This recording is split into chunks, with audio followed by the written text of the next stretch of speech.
Pasteur Colin, je vous bénisse.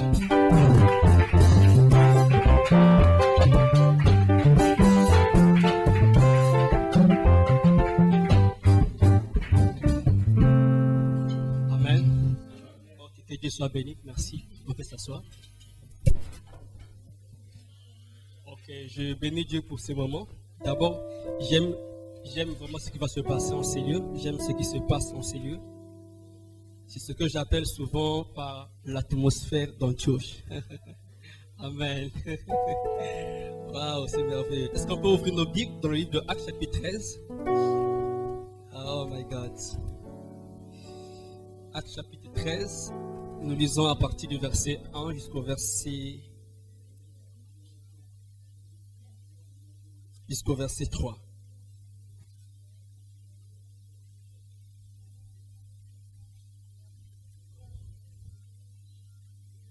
Je précise que j'aime ce qui va se passer en ces lieux. Il y avait dans l'église d'Antioche des prophètes et des docteurs. Barnabas, Siméon, appelé Niger, Lucius de Cyrène, Manahen, qui avait été élevé avec Hérode le tétrarque, et Saul. Pendant qu'ils servaient le Seigneur dans leur ministère et qu'ils jeûnaient, le Saint-Esprit dit: mettez-moi à part Barnabas et Saul pour l'œuvre à laquelle je les ai appelés. Alors, après avoir jeûné et prié, ils leur imposèrent les mains et les laissèrent partir.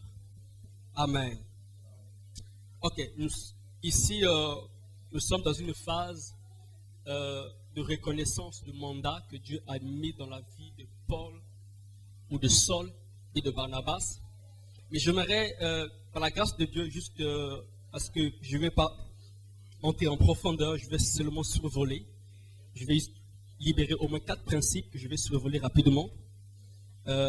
J'appelle ça en fait les 4 piliers de l'église d'Antioche, ou encore je peux même appeler ça les 4 signes qui vont accompagner l'homme de Dieu par rapport à son ministère. Les 4 piliers de l'église d'Antioche. Nous avons lu au verset 1 qu'il y avait à l'église d'Antioche, il y avait des prophètes et des docteurs. Et on commence à citer, il y avait ces hommes-là, il y avait Barnabas, il y avait Siméon appelé Niger, il y avait Lucius de Cyrène. Donc ici, j'aime la précision parce que Dieu est en train de mettre l'accent sur leur origine, d'où ils viennent. Amen. De leur origine. Et nous voyons ici que l'église d'Antioche, premièrement, est une église globale. C'est une église qui décrit la dimension de la globalisation. Ce n'est pas une église sectaire, ce n'est pas une église où on trouve que les mochis, par exemple, où on trouve que les bébés ou les larrés. Amen. Mais c'est une église cosmopolite. Amen. C'est-à-dire qu'il y a un mixage. Alléluia. Il y a l'ensemble. Donc, les gens qui viennent de partout, ils se retrouvent là. C'est l'église globale. Et c'est la grâce qui va accompagner l'homme de Dieu. Je sens dans mon esprit que c'est la grâce qui va l'accompagner. Son ministère sera un ministère global. Amen. Il y aura des gens de partout qui vont se connecter à cette grâce. Et c'est ça le signe même du ministère apostolique. Parce que le ministère apostolique est un ministère multiracial. Amen. C'est un ministère multiracial. On peut voir ça même dans le livre de Actes chapitre 11. Nous pouvons lire rapidement à partir du verset 20. Acte 11, à partir du verset 20. Il est écrit qu'il y eut cependant parmi eux quelques hommes de Chypre. Voyez, quelques hommes de Chypre et de Cyrène qui étaient venus à Antioche. Voyez, s'adressaient aussi aux Grecs et leur annonçaient la bonne nouvelle du Seigneur. Donc Antioche était une église, voyez, une église globale. Donc on pouvait retrouver à Antioche les gens de Chypre.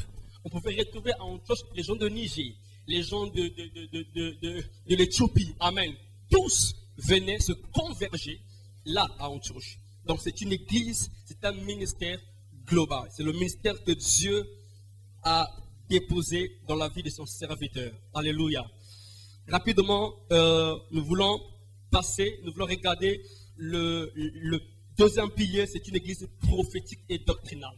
C'est une église prophétique et doctrinale. La Bible déclare qu'il y avait des prophètes et des docteurs. Il y avait des prophètes et des docteurs.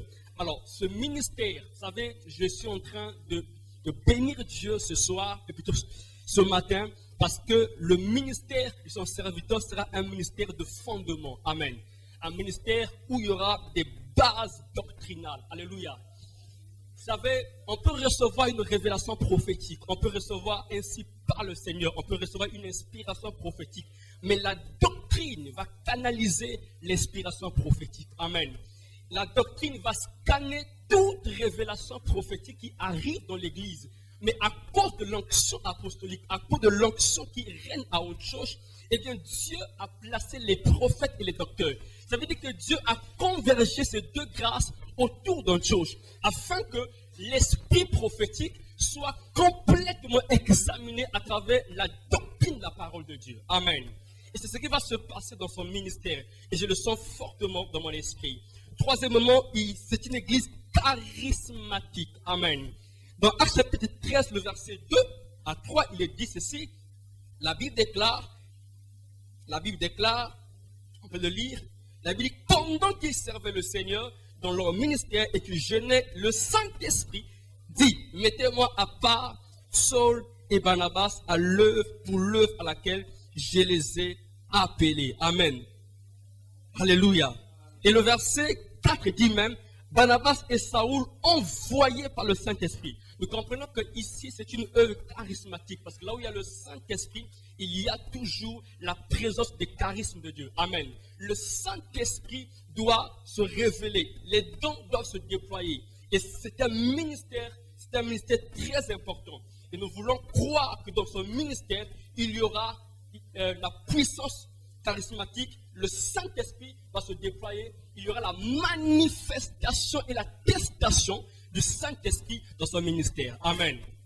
Parce qu'on ne peut pas être apostolique sans pourtant marcher par l'Esprit. Rappelez-vous que quand Paul voulait aller à Troas, la Bible déclare que le Saint-Esprit lui interdit. Amen.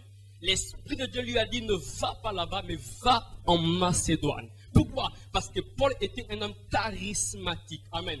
Il était un homme qui était à l'écoute de l'Esprit de Dieu, sensible au Saint-Esprit. Amen. Sensible à l'Esprit de Dieu. Et quand nous avons une église comme Antioche, une église qui n'est pas dirigée par les hommes, par notre pensée personnelle, mais une église qui est conduite par le Saint-Esprit, alors c'est là que la grâce apostolique va se manifester. Il y a des dons, il y a des gens qui ont des appels, qui ont des ministères, mais il faut que le Saint-Esprit se révèle. Amen. Là où il n'y a pas le Saint-Esprit, il n'y a pas la capacité à discerner ou encore à regarder qu'est-ce qui se passe, qui a tel ministère et qui ne l'a pas. Amen. Et si on n'a pas le Saint-Esprit, on va commencer à établir les gens selon l'homme, selon notre propre pensée, parce que nous pensons que cet homme-là a le profil de ce ministère, cet homme-là a le profil de ceci ou de cela, alors que c'est le Saint-Esprit qui doit nous convaincre. Amen. Ce ne sont pas nos idées, nos pensées, mais c'est l'Esprit de Dieu. C'est l'Esprit de Dieu. Alors pourquoi je bénis ce moment.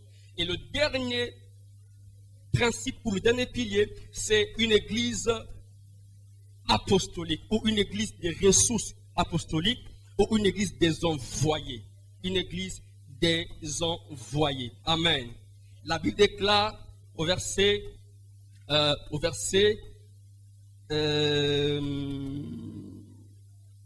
4, et non, 2 d'ailleurs, pendant qu'ils servaient et jeûnaient dans leur ministère et qu'ils jeûnaient, le Saint-Esprit dit, mettez-moi à part Barnabas et Saul pour l'œuvre à laquelle je les ai appelés. Après avoir jeûné et prié, ils leur imposèrent les mains et les laissèrent partir.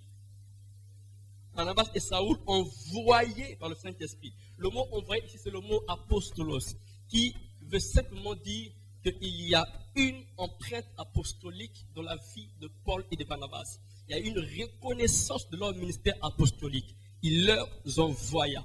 L'Esprit de Dieu les envoya. Donc, ils sont partis pour accomplir le mandat apostolique. Tant qu'ils étaient là à Antioche, ils étaient des prophètes ou encore des docteurs. D'ailleurs, Paul a exercé le ministère doctoral pendant un moment à Antioche, jusqu'à ce que le mandat ou la grâce apostolique a été discerné et a été établi dans la vie de l'apôtre Paul.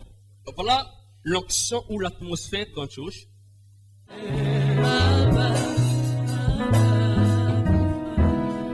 Alors qu'il chantait, l'Esprit de Dieu était en train de me parler par rapport aux 4 piliers de l'apostolique.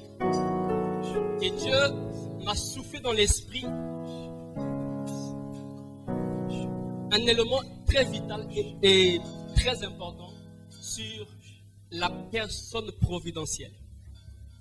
Et Dieu me disait que Paul et Barnabas étaient des hommes providentiels.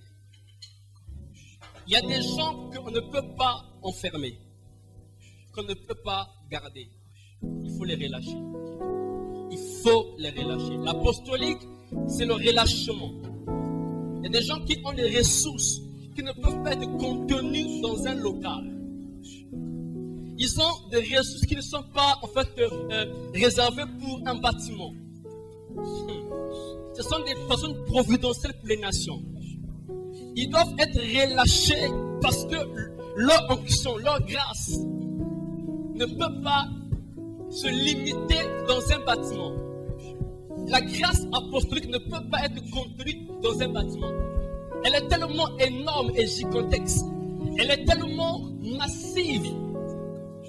Voilà pourquoi Dieu permet à ce que ces grâces-là sortent. Parce que les nations doivent bénéficier de l'impact du ministère apostolique. C'est la raison pour laquelle nous sommes ce soir, ce matin, j'allais dire, excusez-moi, nous sommes ce matin à l'atmosphère d'Antioche, l'endroit du relâchement. Il faut relâcher les grâces. Il faut libérer les héros. Il ne faut pas contenir les héros. Il faut relâcher, il faut les libérer. Il y a des nations qui ont besoin d'eux. Il y a des hommes et des femmes. Il y a des systèmes qui ont besoin de recevoir la grâce qui est là.